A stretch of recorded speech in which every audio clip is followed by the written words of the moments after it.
But Eliseo Dono has done a very impressive job. That, off the road, is Valentino Rossi's car, is it not? And it is Valentino behind the wheel. That's at Sterling's. That is a tyre bale incident. Yeah, he's gone right, not left at Sterling's. And to do that, one thinks either he's made contact with somebody and it's pitched him off, or there's been a failure. Well, we don't know. We'll have a look and see. So he got the wheel off.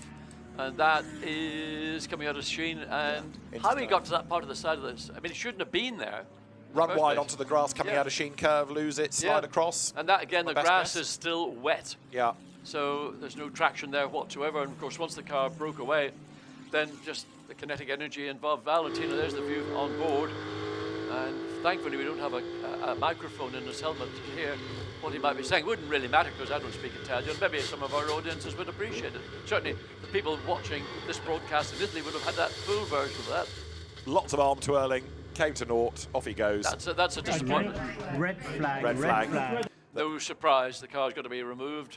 So we've got to get a snatch vehicle onto the circuit, get that car put out of the... Hopefully there's no damage to the car other than very light nerfing into the tyre bales, and they'll not have been too disturbed.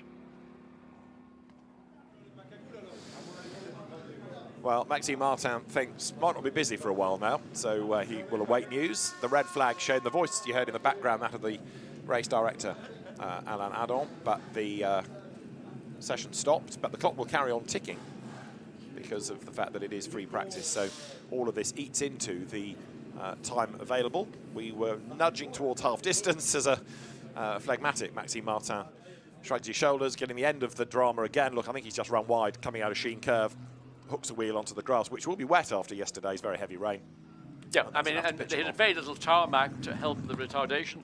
Then just the momentum, say the kinetic energy, onto the gravel. And the gravel itself, likewise, because of the rain, is more compacted than one would maybe normally have it on a full dry circuit. Let's just hear the radio message from Valentino. I go out. I am here in the grass. I was in the gravel. I am in the gravel, but everything is okay. I touch with the throttle. So car 46 is the tire by... Okay, just wait for the marshal. Wait for the marshal. Put the car in neutral also, please. So Valentino Rossi explaining what he's done, and giving the team the good news that everything's okay, just a brief off, and I've touched the tyre barrier with the front. But the team then saying, right, put the car in neutral because they don't want any mechanical damage to happen while it's being taken out of the gravel bed. I mean, putting the car in neutral, can you do that when the engine's not running? I mean, there are so many protocols involved in what you do when a car comes to a non-natural standstill. So the car would have maybe still been in gear, but the point when it came to a standstill. So we wait to see. There's the WRT garage watching, and it's gone a bit quiet in there.